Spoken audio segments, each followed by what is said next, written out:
Welcome back जी। अभी आप देख रहे थे शौकत साहब को और आपने देखा कि किस तरीके से वो मछलियों के बारे में बातें कर रहे हैं। और शौकत साहब का जो मछलियों के हवाले से जो मोहब्बत है वो बड़ी इंटरेस्टिंग है। शौकत साहब मौजूद हैं, शौकत साहब से पूछ लेते हैं कि ये जो मछलियों का कारोबार है ये किस तरीके से होता है, फिश फार्मिंग का जो ख्याल है वो इनके जहन में कैसे आया। शौकत साहब, ये फिश फार्मिंग आपको कहाँ से समझ आ गई, किस तरीके से कर रहे हैं आप? ये जब ये हम मेरा जो है कोविड से पहले जो है हमारा फिश सप्लाई का काम था। तो जब ये कोविड आया तो हमने देखा कि जो हम बाहर से इंपोर्ट करवाते थे फिश वो आना बंद हो गई थी मार्केट में। तो मैंने जब रिसर्च की कि ये जो जहाँ से आ रही है फिश, ये लोग किस तरह फार्मिंग करते हैं, इन्होंने किस तरह फिर एक्सपोर्ट कर रहे हैं और अपने मुल्क की भी कंजम्पशन पूरी कर रहे हैं।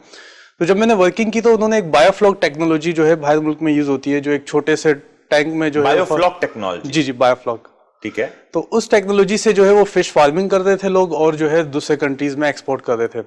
तो मैंने बोला क्यों ना, कोविड है, काम भी कम है, तो हम क्यों ना इस पे एक्सपेरिमेंट करें। तो जब मैंने लास्ट 2 ईयर पहले मैंने एक्सपेरिमेंट किया फर्स्ट टाइम, तो यहाँ पे कुछ प्रोडक्ट्स नहीं थी, यानी इसको एक खसूसी टैंक्स बनते हैं, प्रोबायोटिक्स यूज होते हैं, वो चीज़ें मेरे पास अवेलेबल नहीं थी। लेकिन मैंने फिर भी ये काम स्टार्ट किया।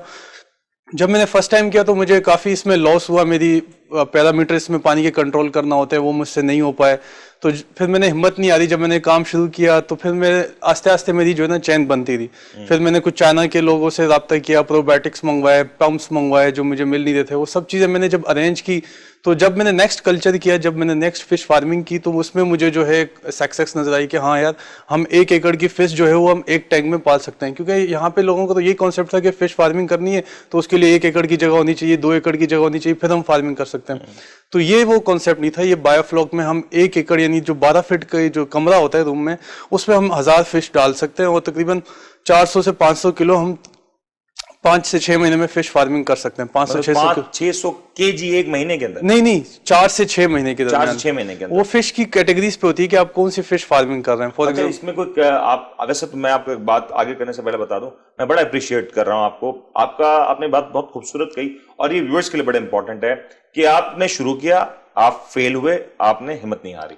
ये बात सीखने की, ये जो शौकत साहब ने बात की है ना, ये बड़ी इंपॉर्टेंट बात है कि अगर आप हार जाते हैं, गिर जाते हैं, घबराना नहीं है। सरखान साहब कहते हैं घबराना नहीं, वैसे घबराना नहीं है, आपने फिर खड़े होना है और मैं एक बार फिर से शुरू करना है। शौकत साहब, अब ये बताएं, ये किस तरह की फिशेज हैं जिसको हम केटर कर सकते हैं, जिसको हम ग्रो कर सकते हैं, फार्मिंग कर सकते हैं? ये इसमें मीठे पानी की हम फिश फार्मिंग करते हैं। फॉर एग्जांपल तिलापिया हो गई, रहू हो गई, बंगाशियस हो गई, जो बाहर से पाकिस्तान में हर साल जो है कोविड से पहले 25 टन तक जो है इम्पोर्ट करवाते हैं। ये फिंगर फिशेज के तौर पर काफी ज्यादा इस्तेमाल होती है दावतों में। जी दावतों में भी यूज होती है और जितने भी कॉन्टिनेंटल रेस्टोरेंट्स है कराची में, वहाँ पे ये सारी फिश जाती है। तो वहाँ पे बाहर मुल्क से जब आती है तो वो पूरे फ्रोजन फिले टाइप के होते हैं और ये जो है रेस्टोरेंट में जाते हैं और वो फिले, फिंगर, बर्गर वगैरह में ये यूज होती है। ये जब ये फार्मिंग हो जाएगी तो बड़े रेस्टोरेंट्स अपना एक कमरा बना सकते हैं खुद ही? हाँ जी वहीं से ताजा मछली निकाल के वहीं पे काटेंगे। जी बिल्कुल, ये कर सकते चीज हो गई है। और सर ये जब हम इंपोर्ट करवाते हैं तो ये फ्रोजन करके वो लोग भेजते हैं, तो उससे जो है एक हार्मफुल बैक्टीरिया, क्वालिटी भी खराब हो जाती है फिश। प्रिजर्वेटिव्स लगाए जाते हैं, क्वालिटी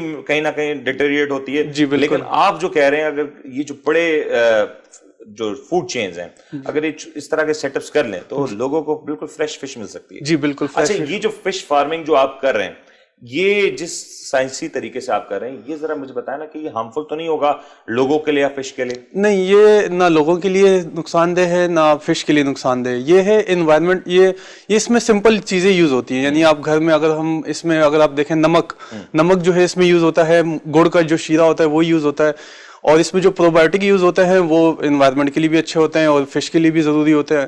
तो यानी अगर हम एनवायरनमेंट के हिसाब से देखे जाएं तो बहुत यानी कोई नुकसान नहीं है। शौकत, आपका जो इनिशिएटिव है ना, ये बड़ा सुनकर मुझे मजा आ रहा है, क्योंकि सर्दियों के मौसम में हम जब सब दोस्त यार जाते हैं ना फिश खाने, पार्टी करने, फिश पार्टीज, बारबेक्यू हो रहा होता है, तो उस वक्त सर्दियों में खासतौर पे फिश की जो प्राइस होती है बड़ी महंगी हो जाती है। हाँ बिल्कुल। ये जो मामला होगा, मुझे लगता है इसके बाद तो फिश की जो प्राइस होगी कंट्रोल होगी। बिल्कुल कंट्रोल होगी और हम एक्सपोर्ट भी कर सकते हैं। फॉर एग्जांपल, अगर हम मार्च के सीजन, ये जो भी सीजन है ये पीक सीजन है, अगर इसमें कोई फिश फार्मिंग शुरू करता है तो सर्दियों में जो है वो अपनी एक फिश यानी 500-600 एक टैंक में तैयार करके बैठ सकता है। और उसकी कॉस्ट भी यानी अगर 6 से 7 महीने हम देखा जाए तो पर केजी फिश पे जो है 100 रुपए से लेकर 90 रुपए तक की कॉस्ट आती है तैयार होने तक की। यानी सीड से लेके पूरा एंड तक जो 100 रुपए की कॉस्ट। जी 100 रुपए, मतलब पर फिश या पर केजी? पर फिश। मतलब एक फिश कितने केजी तक की हो सकती है? अगर फॉर एग्जांपल हम बंगाशियस की बात करते हैं, जो है वो 1 केजी से ऊपर चली जाती है फिश। ओके, मतलब अगर आप कह रहे हैं 100 रुपए की कॉस्ट होगी और ये जितनी भी मछलियों के आप नाम बता रहे हैं, ये मार्केट में मेरे ख्याल से 600 रुपए से केजी से कम नहीं हाँ, मिलती, अगर मिनिमम 500 रुपए केजी तक मिलती है। जी बिल्कुल, अगर ये तिलापिया हो गई जो जो सबसे सस्ती फिश है, वो भी 250 से 300 रुपए किलो तक जो है मार्केट में सेल होती और है। वो तो वो सूरत में होती है कि वो फिश कब ली जाती है, कब उसको उसको काटा जाता है, कब उसके फिले बनाए जाते हैं, और फिर वो मेरे ख्याल से हम तक तो बड़े दिनों बाद पहुंचती है। जी जी बिल्कुल, ये बिल्कुल फ्रेश होगी। अब जब हमारा ये जब इससे पहले, जब फार्मिंग से पहले जब हम फिश सेल करते थे, ऑनलाइन भी सेल किए, हम सप्लाई भी करते थे, तो अक्सर हमारे साथ ये इशू आते थे कि लोग कंप्लेन करते थे कि भाई ये तो 2 दिन पुरानी हो गई, गोश्त स्मेल आना शुरू हो जाती है। तो ये जब हम खुद से फार्मिंग हर कोई करना शुरू कर लेगा, तो ये जो है सिस्टम खत्म हो जाएगा कि किसी की कोई कंप्लेन है, फ्रेश फिश ही हर किसी को अवेलेबल होगी। और प्लस ये कि हम ये जो फिश फार्मिंग है, अगर हम एक्सपोर्ट लेवल पे चले जाएं तो एक्सपोर्ट भी हम कर सकते हैं। हर साल पाकिस्तान से तकरीबन रहू हो गई, दूसरी तिलापिया हो गई, इनकी बाहर मुल्क में बहुत डिमांड आती है कि भाई हमें फिश चाहिए, लेकिन हम यहाँ पे पूरी नहीं कर पाते, क्योंकि हमारा यही जहन में कॉन्सेप्ट है कि 1 एकड़ की जगह होगी तो तभी हम फिश फार्मिंग कर सकते हैं। इसके लिए हमने ये भी किया है कि जिन्होंने इन्वेस्टर जो होते हैं, जिन्होंने जगहें ली होती हैं अपने, जैसे सुपर हाईवे पे कहीं पे भी जगह ली हुई अपनी फारिग जगह पड़ी हुई, वहां पे ये टैंक लगाएं, उनमें ये फार्मिंग करें, और जितनी ज्यादा ये फार्मिंग होगी उसको हम एक्सपोर्ट भी कर सकते हैं। फिर बहुत जबरदस्त हो गया शौकत साहब, जिस तरीके से ये बता रहे हैं। अगर ये काम हम कर लेते हैं, अगर ये जो फिश फार्मिंग की जो इंडस्ट्री है, अगर इसको हमें आगे लेके चलना है, तो ये बड़ा दिलचस्प इंटरेस्टिंग सा आइडिया है। और मेरे ख्याल से जो लोग देख रहे हैं वो बड़ा सुन के इंटरेस्टिंग लगेगा, क्यूरियोसिटी भी जनरेट होगी, और उनको जरूर इस बारे में बड़ी सारी क्वेरीज आने वाले। तैयार रह जाएं शौकत साहब, आपको बड़े सारे कॉल्स आने वाले इंशाल्लाह। लेकिन जब हम फिश की बात करें तो फिश तो डेफिनेटली हमारी हेल्थ के लिए बहुत इंपॉर्टेंट है। हेल्दी रहेंगे, अच्छे दिखेंगे, पॉजिटिव दिखेंगे, ग्लो करेंगे, और हमारी स्किन, हमारी एज बहुत अच्छी तौर पे मेंटेन रहेगी। हेल्थ के हवाले से फिश के बारे में तो कोई मिसाल ही नहीं है। लेकिन कहीं ना कहीं आप चाहे फिश भी खा लें, आपको थोड़ी बहुत डेंटिंग पेंटिंग की जरूरत होती है। मर्दों को भी आजकल बहुत ज्यादा जरूरत है, और खवातीन को तो वैसे ही बनाव श्रृंगार के बड़े सारे मामला हैं। और खासतौर पे कोविड जैसे टाइम पीरियड में लोग रिलक्टेंट भी हैं कि हम आखिर खूबसूरत दिखना है तो क्या करें। इसके बारे में जरा कुछ जानते हैं, एक छोटी सी वीडियो देखते हैं और उसके बाद बात करते हैं। Assalamu alaikum. I'm Huma from Book My Spot, which is an on-demand salon appointment booking app. The idea is to bring all the customers on an app through which they can book an appointment at a click of a button conveniently. And then we're also providing a use case for all these women by bringing them towards a digitalized platform and providing them mediums for digital marketing, and also have a payment gateway system through which they can directly receive the payments from the customers. तो ये थी हुमा खान जिनकी video आपने देखी, और हुमा का initiative बड़ा ही जबरदस्त है, क्योंकि ये जो इनिशिएटिव है ये खवातीन को तो बहुत पसंद आने वाला है। बल्कि मैं हुमा आपको बता दूं कि ये जो इनिशिएटिव है मर्दों को बहुत ज्यादा पसंद आने वाला है, क्योंकि शायद खवातीन तो फिर जानती हैं कि उनके सैलून्स, उनके स्पा कौन से, मर्दों को इस बारे में ज्यादा पता नहीं होता। और अगर उनको कभी जाना पड़ भी जाए थोड़ी सी काम करने के लिए, तो वो बड़े परेशान होते हैं। तो हुमा जरा बताएं, ये आपका जो इनिशिएटिव है ये क्या है, क्या सोच है, क्या इसके पीछे बैकग्राउंड है? Thank you for having me on your show. अच्छा, मैं बुक माई स्पॉट के नाम से हमारा स्टार्टअप है।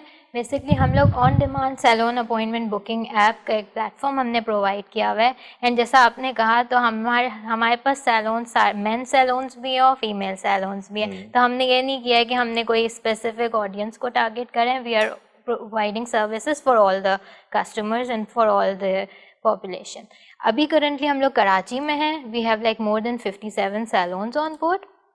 तो हम लोग क्या कर रहे होते हैं कि अच्छा, ये स्टार्टअप किस तरह से स्टार्ट हुआ कि मेरी अपनी प्रॉब्लम से, me being a customer, he start हुआ था कि हम लोग क्या कर रहे होते हैं, कुछ सैलून्स हमारे स्पेसिफिक होते हैं फॉर द सर्विसेज, हम लोग जा रहे होते हैं, we are the loyal customers. But there are few services जिनका हम लोगों को ये होता है कि कौन सी बेस्ट डिस्काउंट्स और डील्स अवेलेबल हैं, हम उसको अप्रोच करें। बट उसके लिए क्या होता है, या तो हमें अपने फ्रेंड सर्कल्स में पूछना पड़ता है, या हमें बहुत सारी मेहनत करनी पड़ती है, बहुत सारी सोशल मीडिया एप्लीकेशंस, बहुत सारी दूसरी एप्लीकेशंस, कार्ड की एप्लीकेशंस डाउनलोड करनी पड़ती है, बहुत सारा काम होता है। तो वो सब चीजें हम एक प्लेटफॉर्म पर ले आए हैं। तो कस्टमर को क्या है कि कस्टमर ऐप के थ्रू एक अपॉइंटमेंट बुक करे, वो नोटिफिकेशन इंस्टेंटली वो सैलून के पास चली जाती है, वो कंफर्मेशन देते हैं और आप अब सैलून विजिट कर सकते हैं। अब जैसे कोविड के टाइम पे हम लोग बहुत बातें कर रहे थे कि जो है मतलब SOPs फॉलो की जाए। बहुत सारा एक टाइम आया था जब जो है कस्टमर को जो है सैलून्स बंद हो गए थे, तो काफ़ी बिजनेस लॉसेस हुए तो क्योंकि ये ज़्यादातर मेजरली रन हो रही थी ब्यूटी इंडस्ट्री बाय वुमेन, तो उधर जो है बिजनेसेस बहुत लॉस में गए।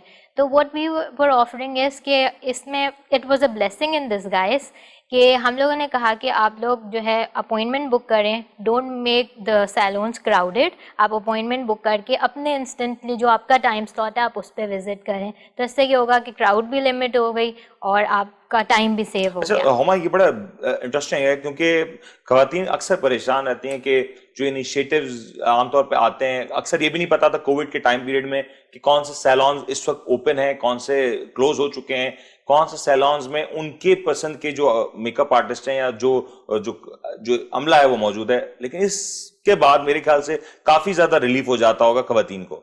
बिल्कुल, ये है कि आप कोई भी क्वेरी रेस कर सकते हैं अपनी, और उस क्वेरी को आपको इंस्टेंटली आपका रिस्पांस मिल जाता है। कि फॉर इंस्टेंस किसी को कोई अचानक से ऑल ऑफ अ सडन पता चला कल कोई अपॉइंटमेंट बुक करनी है, तो वो किसी भी टाइम रात में भी एक अपॉइंटमेंट की बुकिंग कर सकते हैं। द सैलून वो जो है नेक्स्ट डे फौरन से आपकी सैलून की अपॉइंटमेंट को कंफर्म कर देगा। तो इट्स नॉट लाइक कि अगर 7 बजे सैलून बंद हो गया है तो आप अपॉइंटमेंट नहीं बुक कर सकते and you have to wait for the next day. अच्छा, एक और इंटरेस्टिंग चीज ये है कि आजकल जिस तरीके से मैं आपसे कह रहा था कि खवातीन तो बहुत ज्यादा इंटरेस्टेड है, मेन से बहुत ज्यादा इंटरेस्टेड है इस तरह के इनिशिएटिव्स हैं। क्या आपने मर्दों को केटर करने के लिए कुछ काम किया, या हमें फिर ऐसे ही धक्के खाने पड़ेंगे? नहीं, बिल्कुल मर्दों के लिए भी काम किया है। अच्छा, ये ऐप क्योंकि एक प्लेटफॉर्म है, we have man salons on board as well, तो हम लोग ओवरऑल पूरी ऑडियंस को टारगेट कर रहे हैं। तो मैन सैलून्स का भी यही है कि वो अपनी आए ऐप लॉग इन करें और जो है अपनी सर्विसेज वो सर्च करके किसी भी सैलून में अपॉइंटमेंट बुक कर सकते हैं। Currently we have limited men salons but we are working for them. अच्छा, जब सैलून्स की बात आती है ना तो खवातीन तो सैलून्स में ज्यादा जाती हैं, लेकिन डिस्काउंट्स के हवाले से जहां खवातीन खुश होती हैं, यकीन करें उनके शौहर ज्यादा खुश होते हैं, या उनके फादर या उनके भाई बहुत ज्यादा खुश होते हैं। तो ये जो डिस्काउंट स्पेशल ऑफर्स ये भी आ रही होंगी इस पे? डेफिनेटली हम लोग नॉर्मली सैलून्स भी हमारे को ऑफर्स दे रहे होते हैं and we are also providing few discounts and services like different. जो है हमारा अभी जैसे 23 मार्च आ रही है तो हम 23 मार्च के लिए स्पेसिफिकली डिस्काउंट्स लॉन्च कर रहे होंगे। फिर हमारे ऐप पे वीकेंड्स पे भी डिस्काउंट्स हम ऑफर कर रहे होते हैं। एंड देन कुछ ऐसा भी हो रहा होता है कि इंस्टेंट अगर आपने इस टाइम पे बुकिंग करा ली तो क्यों कंसिडरिंग कि सैलून्स के बिजनेसेस को भी बूस्ट देनी है, तो सैलून्स का जो आइडल टाइम होता है हम उसको भी ट्रैक करके उसको भी यूटिलाइज कर रहे होते हैं और उसमें भी ऑफर्स वगैरह लॉन्च कर रहे होते हैं। बहुत हो गया, जबरदस्त काम हो गया ये तो। हम आप जिस तरीके से बता रही हैं कि जो आपका इनिशिएटिव है, जो आपका स्टार्टअप है, जबरदस्त है। खास तौर पे खवातीन की तरफ से आपको भरपूर इसमें अप्रिसिएशन मिलने जा रही है। और जिस तरीके से कोविड का टाइम पीरियड है, ये बात हम सबको इंपॉर्टेंट है कि जहां जिस वक्त बुलाया जा रहा है उसी वक्त जाएं, ताकि ना सिर्फ हम अपना टाइम सेव कर सकें बल्कि अपनी और दूसरों की हेल्थ के हवाले से भी काम कर सकें। जहां पे ये स्टार्टअप्स हमारी हेल्थ को भरपूर तौर पे बेहतर बना रहे, जैसे कि फिशिंग का स्टार्टअप है शौकत हुसैन साहब का, जैसे कि हुमा का स्टार्टअप है अच्छा दिखने का, पॉजिटिव दिखने का। तो ये स्टार्टअप्स जहां पे अपना काम कर रहे हैं, तो वहां पे दीगर और स्टार्टअप्स भी हैं जो कि पाकिस्तान का इमेज ना सिर्फ पाकिस्तान में दुनिया भर में उजागर कर रहे हैं। कुछ ऐसे ही मेहमान आज हमारे साथ ब्रेक के बाद मौजूद होंगे जो कि खास तौर पर पाकिस्तान आए हैं, बाहर मुल्क में थे, पाकिस्तान आए हैं और पाकिस्तान आके पाकिस्तान की हेल्थ इंडस्ट्री को नेक्स्ट लेवल पे ले जाने की तैयारी कर रहे हैं। और उनके साथ हम बात करेंगे एक ब्रेक के बाद।